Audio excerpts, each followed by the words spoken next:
Alright guys, welcome back to the channel. So as the name of this video implies, I've went ahead and ordered my 2026 Ducati Panigale V4R. So just thought I'd do a quick video of kind of how I plan to configure it. We'll walk through this now, but like I said, I've already ordered the bike through my dealership. It should be here. They're saying March of 2026, so hopefully that's early March, but we'll see. But yeah, nonetheless, ordered it through Ducati Newport Beach. They're always great about getting me stuff early and on time, so looking forward to it. But yeah, let's get into the configurator. So here it is. This is the bike. I'm sure you guys have all seen it by now, but this is the new V4R. I still am going to keep my current 24 V4R. I love that bike, but want to have this one really just as a pure dedicated track bike. So in base trim with no options, you can see here it's about $49,995, a little under $50,000 for the bike. This is obviously before any potential tariffs that may be tacked onto the bike, but for now let's assume, starting price here in the US, at least as of what's today, early October 3rd, 2025, about $50,000 for the bike. So anyways, getting on into it, like I said, this bike is really going to be a track-only bike for me. I won't ride it on the street, maybe just the 600 miles to get the initial kind of break-in miles done, but from there it's going to be full track use only. So with that in mind, we'll walk through the accessories I'm going to choose for the track. There's really nothing here under packets that I want to add. This is all really street trim stuff, and then the paddock package, I don't need that. I already have, a mat, stands, and all the stuff I need. So we're going to skip all the packets. But I think on all these Panigales, especially the V4Rs, having an exhaust is really a must. So there's a couple options now, both titanium full systems, but the one here, the complete titanium exhaust system for, 8900. This is really similar to the one you can get for the current V4S and similar to the one I have on my 2025 V4S.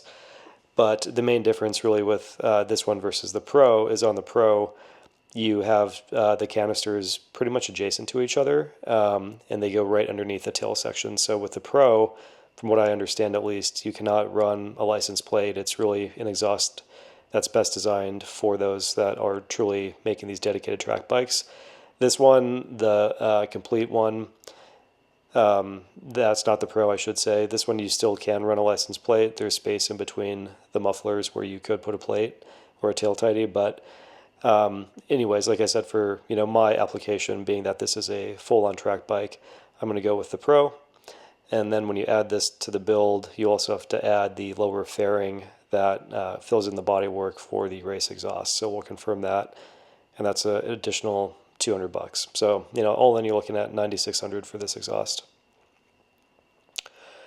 Engine performance upgrades. I know Ducati is still kind of updating this configurator, so not a ton of options here. The one showing on the photo here on the left, this is actually what I have on my 24 V4R. I do like that design. It's carbon, matte carbon, really nice finish. But I'm actually going to try on this one the kind of aluminum dry clutch cover. A little bit cheaper at $273 than the other carbon option at $355. I think this one's about the same, roughly $350 for the one here. But I don't think it comes on the bike. So either way, we're just going to add this one, the dry clutch cover in aluminum, for $273. Moving down to carbon, there's a little bit here I want to add. Number plate holder won't apply because the exhaust, and this is track only. Some people really like this. I don't like the tail section in carbon, so I'm going to skip that, but I am going to add the carbon front fender for $522. Battery cover, no, skip that. Carbon rear mudguard. So on my 24 V4R, when I bought the Acro exhaust for that, it actually came with a carbon fender because it's designed to work specifically with the exhaust, so when the suspension compresses, it actually doesn't hit or interfere with that exhaust. So I don't know if that's the same on the new one. So, if whatever reason the exhaust doesn't come with a carbon fender, I'll pick this one up because I like just having front and rear matching carbon. But for now, I'm going to skip it because I do think the exhaust will likely come with its own dedicated, rear mudguard just for the exhaust. Generator cover, I'm going to skip that. I like to run the Spider stuff, so I'll get one of those, but skip the Ducati one. I don't like these carbon swing arm guards. I think they're kind of tacky, to be honest. They just stick onto the swing arm, and it looks like on the R there's a slightly different finish too. It's more of like a crinkle black, so I think that should look pretty cool in person, so we'll skip that. Carbon wings, $1,100. I'm gonna skip those. This, I honestly kind of like the red better anyways, and I don't like the look of the full carbon, but for $1,100, these are probably gonna get pretty beat up anyways on the track, so we're gonna keep the stock ones and not add those. I'm gonna skip the carbon instrument panel. This just covers the area right above your dash underneath the windscreen. But I am going to add these carbon cooling brakes, brake ducts for $475. I have those on all my bikes, and probably offer some performance benefit on track, but they just look sick. So I'm going to add those.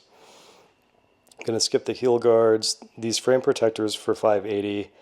I'm kind of mixed on these. I have them on my 25 V4S, and they just are literally a like double-sided tape carbon fiber piece that goes over the frame here.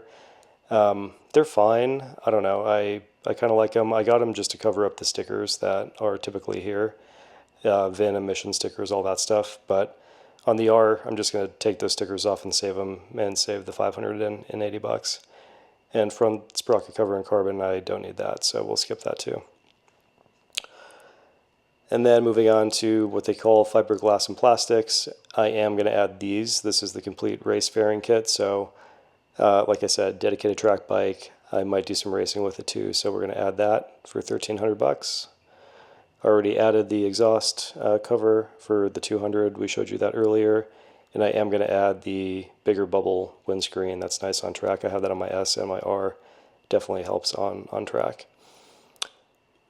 Let's see, special materials. Usually there's not too much in here. I don't like these reservoir covers. I mean, they're fine, but the stock Brembo ones are good. There is a billet aluminum cap.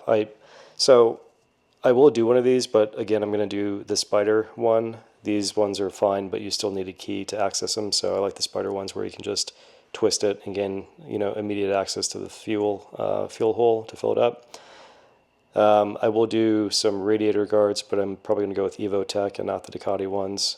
So yeah, a lot of this stuff here don't want. I'm just going to skip all that.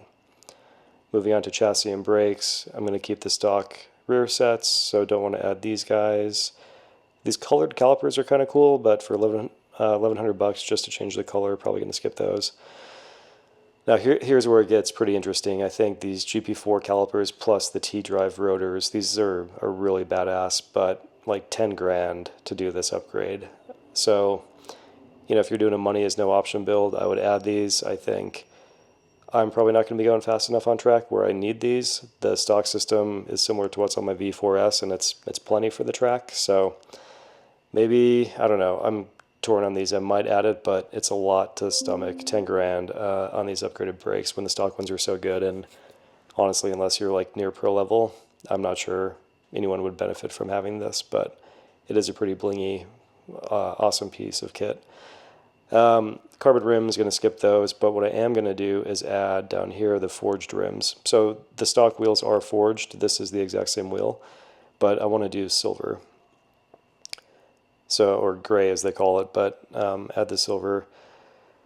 I just think it's kind of a cool look. It ties in a little bit more with the silver tank, and this will be a dedicated track bike, so by having these plus the stock ones, I'll have two sets, so I can just, I'm going to run slicks on them for the track, but that way I have an extra wheel set as well. But I do like the silver with the silver tank, so we're going to add those for $26.39.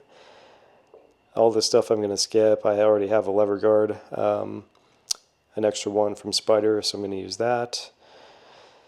And then electronics, there's really nothing here to add. I do know, I saw in the launch video for the R, there's an updated software you can purchase that really kind of fine-tunes the electronic aids for the track when you're running slicks. So I don't see that on here yet. I think that's like a $1,200 option, so once that's available, I will add it. But yeah, I don't see it here for now, so we'll skip that. And then touring, not a lot here. Who's going to put a soft tank bag on an R? I mean, if you ride these bikes on the street, fine, but that is not what they're designed for. So we're going to skip all this, but I will add the track seat. I have this on my 25 V4S, and I really like it. It's $412, a little expensive for a seat, but nice to have. I will say, if you do any street riding, I ran the seat when I did the break-in miles on my S. It is not a good saddle for the street, but again, this is a track bike, not a street bike, so we're going to add the track seat. And then lastly, they have some what they call sun-dry accessories: garage mat, fluid, reservoir socks. Don't need any of that. I already have stands. This bike's going to get ridden, so I don't need a canvas for it. Tank protector, going to skip that. I don't like those. I'll probably PPF the tank just to keep it safe and not get scratched. But yeah, that's pretty much it. So with all these parts minus the $1,200 for the upgraded electronics package, you're looking at right around $65,000. So obviously not a cheap piece of equipment, fully spec'd out, but this is, in my opinion, the coolest bike you can buy right now, and especially for those of us who like to go to the track and race these things too. I'm not sure there's a better option, plus they just look kind of incredible, if you ask me. So definitely don't need any of these accessories. So yeah, that is pretty much it. I'm just going to go back so we can see a few more photos of it. Yeah, I think this new R is really going to look incredible, especially in person. I already like the look of the new S. I know it was pretty controversial when it first launched, but it feels like people are kind of coming around on the design. I definitely like it myself.